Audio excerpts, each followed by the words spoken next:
Рөстәм, ни өчен күп кеше сәламәтлеген сакламый? Һәрбер кешегә карата, һәрбер кешегә кайта инде бу. Нинди уй фикерләре, аңа кирәкме ул исәнлек, юкмы? Исәнлек бик мөһим әйбер.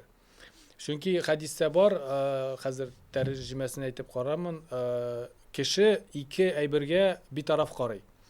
Ул исәнлек, сәламәтлек һәм вакыт.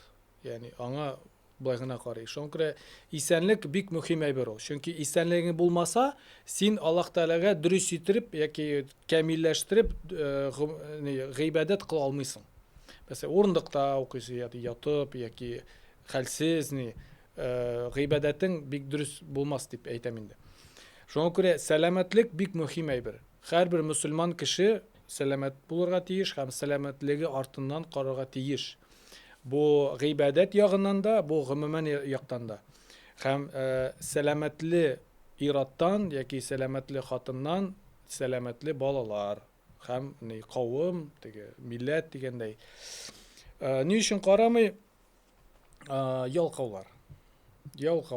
Ялкауланып беттек, комфорт кирәк, кондер, тегесе бусы өйдә корсак үстереп, бик мин үземнең генә фикер, мин бик яратмыйм, хәтта яшьләр корсаклар белән йөриләр. Күренеп тора, бу кеше селкенми, бу кеше ашый күп. Һәм хәтта диндә Пәйгамбәрбез алейһиссалату вассалам әйтте, 3тән 1 өлеше һава, 3тән 1 өлеше су, 3тән 1 өлеше ризык булырга тиеш безнең ашказаныбызда. Без нәрсә эшлибез? Мәсәлән, Рамазан аенда ифтарда көне буе ашамыйбыз бит инде. Аннары өстәлләр җәйлеп ашыйбыз, тутырабыз, анда тегесен кирәген, кирәкмәгәнен эчеп, нитеп, булай итеп, аша исраф кылма, әйдә аша, братья, доедайте дип тегесе бусы. Аннары будет караңгы, все, кояш төшеп бит инде, байды йокларга вакыт бит инде, гомумән әйткәндә.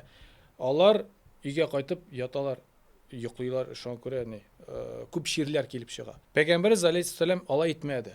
Безнең өчен иң күркәм үрнәк ул Пәйгамбәрбез алейһиссалам, Аллаһ Тәгалә әйтте, лақад кана лакум фи расулиллаһи усватун хасана.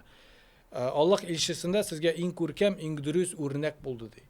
Шун кара шу үрнәккә. Шул Пәйгамбәрбез кебек эшлә, шун кебек яшә, бөтенесе тәртип була.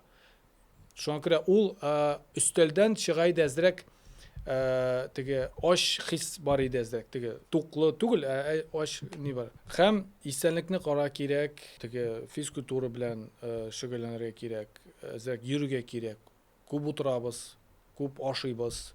Хәзер әйтәләр, теге завтрак, обед, ужин дип, теге шул тәртип юк, алай түгел. Ашыйсың качан телисең, качан кирәк, качан аш мәсәлән. Шуңа күрә бу мәсьәләләр кем беләндер уйлап табылган. Менә шул 3 мәртәбә ашарга кирәк, яхшы итеп ашарга кирәк, һәм дә селкенмәскә. Ул уйлап табылган кеше чирләсен дип.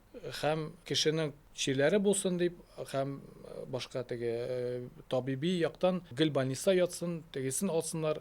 Шуңа күрә аның үзенең ни бар, фикере дип әйтик. Шуңа күрә ират кеше үзен карарга тиеш. Һәм карыйсың кай вакыт ират белән хатын-кыз бара, хатын-кыз ярар инде, астагфирулла, бик матур, бик шибәр, бөтенләй яктан, менә шул гитара, ират бигемот кебек йөри. Уйлап торасың, менә хатын-кызның башы бармы, ул ничек менә аны белән яши? Ул бит хырлый, ул бит селкенми, авыр бит ул. Гомумән әйткәндә, баскычтан менгәндә одышкасы дигәне, эшемия, йөрәк.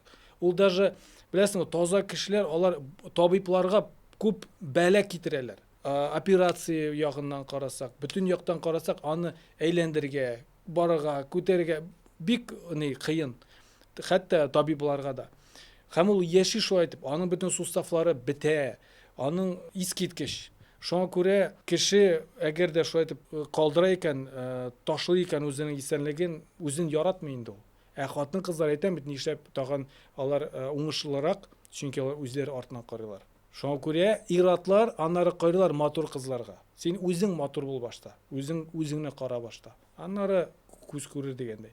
Шуңа күрә ират кызлар иң беренче карарга тиешләр үзе исәнлеген, сәламәтлеген карарга тиешләр. Ашау ягыннан да, селкенү, эшләү һәм башкалар.